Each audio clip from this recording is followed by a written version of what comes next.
the season for travelers, those aggressive salespeople who canvass your neighborhoods, usually pushing upgrades or repairs for your home. But some Douglas County residents say a group hitting Highlands Ranch is taking these tactics too far. And 7 News investigator Teresa Marchetta joins me now. Teresa, this complaint involves salesmen claiming to be with Vivint Security, right? Vivint Security. It's a home security monitoring company out of Utah. And after they came to my door 4 times, I learned they don't even have an office here in Colorado. But they do have seasonal sales workers door knocking in Douglas County, blatantly ignoring homeowners' wishes. The guy still made 3 trips past my house, even though I told him I wasn't interested. Brian Peterson is a security professional who lives in the West Ridge Glen neighborhood. Trying to defeat people's security and find out what their systems are made of is deceptive. He says those tactics Vivint salespeople are using, like ignoring no soliciting signs and lingering on private property, are over the top. Knocked on the door and stood there for 10 minutes, knocked a couple times and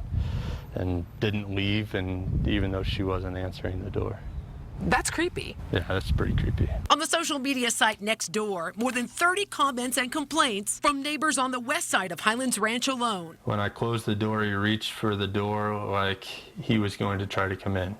Creepy. Part of me that's annoyed, and another part that's concerned just for the complete disregard of people's privacy. Sarah Frank was hit up by 2 different Vivint salesmen, once at 9:30 at night. Yes, it was them. The first time house sitting in my neighborhood, and again at her own home. Both homes have clearly displayed no soliciting signs. To have it be blatantly ignored and to almost be checking the door to make sure it's there. Did you see that it says no soliciting? And on the second house, there's one, and it says no soliciting, and it's a very clear black bar with white text that says do not solicit. It is intimidating.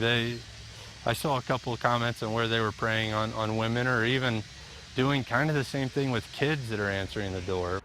Now, all solicitors in Douglas County need a permit through the sheriff's office, but they don't have anything on file for Vivint Security. We learned late today that's because the company used the name ARM Marketing to buy the soliciting permits, 51 of them. Vivint spokesperson says all their representatives will have a badge and a photo ID with them. Violating the provisions, though, of that permit, that's a Class 2 petty offense. The sheriff's office says they have gotten some calls complaining, but so far no one's filed anything formal complaining about the company. Boy, they knocked on the wrong door, but I'm glad they stopped by your house so we could sure. expose it. All right, thanks a lot, Teresa.